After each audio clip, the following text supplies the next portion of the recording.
இன்றே டவுன்லோட் செய்து உங்கள் ஃபேவரட் ஷோக்களை என்ஜாய் பண்ணுங்க. என்ன முடிவு எடுத்திருக்க? உன் வாழ்க்கையை நீயே அழிக்கிறதுக்கு நீ ஒரு முடிவு எடுத்திருப்ப. அதெல்லாம் சரின்னு நாங்க தலையாட்டிக்கிட்டு இருக்க முடியுமா? இத பாரு அஞ்சலி, நீ வெற்றிக்கு போன் போடு, நான் பேசுறேன் அவங்கிட்ட. இங்க உன் பொண்டாட்டி ஓ நினைப்பாதான் இருக்கா. எல்லாம் போக போக கோவம் தணிஞ்சு போயிடும். அவசரப்பட்டு எந்த முடிவுக்கும் வராதப்பான்னு சொல்றேன். குடு. நான் சொன்னா அவன் கேட்பான். யாராச்சும் பேசுனீங்கன்னா அதுக்கப்புறம் நான் உயிரோடவே இருக்க மாட்டேன். ஐயோ அக்கா, இந்த மாதிரி எல்லாம் பேசாத துளசி. துளசி, நீ இன்னைக்கு நிலைமைய பத்தி பேசிட்டு இருக்கமா? நாங்கெல்லாம் உன் எதிர்காலத்தை பத்தி யோசிச்சு ரொம்ப பயந்துட்டு இருக்கோம். கொஞ்சம் இறங்கி வாமா.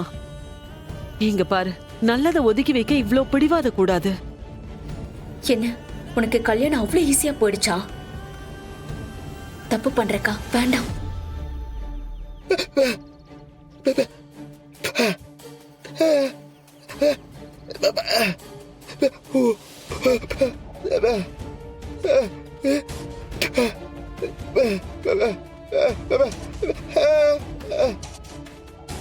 எங்க எல்லார் கண்ணுக்கும் அவரு நல்லவரா தான் தெரியறாரு.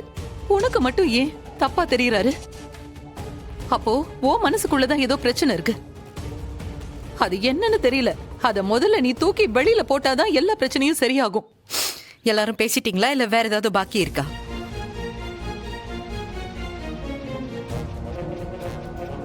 அக்கா ப்ளீஸ்க்கா, உன் முடிவை மாத்திக்கோ. யாரு என்ன சொன்னாலும் என் முடிவை மாத்த முடியாது. அக்கா,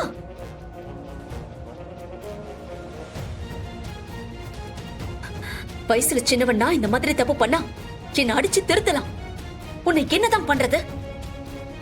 நான் இப்படி செஞ்சா என்ன விட்டுருவியா? நான் என் புருஷன்கிட்ட எவ்வளவு கொடுமை அனுபவிச்சேன். அவன் என்னை எவ்வளவு டார்ச்சர் பண்ணான். அதுக்கப்புறம் அவனை விட்டுதுன்னு நான் இங்க வந்தேன். ஆனா உனக்கு அப்படியெல்லாம் எதுவுமே இல்லக்கா. மாமா உன்னை உள்ளங்கையில வச்சு தாங்கினாரு. உன் மேல உயிரியே வச்சிருக்காரு. அக்கா, இதெல்லாம் வேண்டாம்க்கா, சொல்றத கேளு. கொஞ்சம் யோசிச்சு முடிவெடு. திரும்ப திரும்ப உங்க எல்லார்கிட்டயும் நான் சொன்னதே சொல்லிட்டு இருக்க முடியாது. என் மனசுல இருக்கிற வலி எனக்கு தான் தெரியும். அந்த துரோகத்தை ஏத்துக்கிட்டு என்னால வாழ முடியாது. இனிமே எனக்கு தியா மட்டும்தான். தயவு செஞ்சு இனிமே யாரும் இதை பத்தி என்கிட்ட பேசாதீங்க.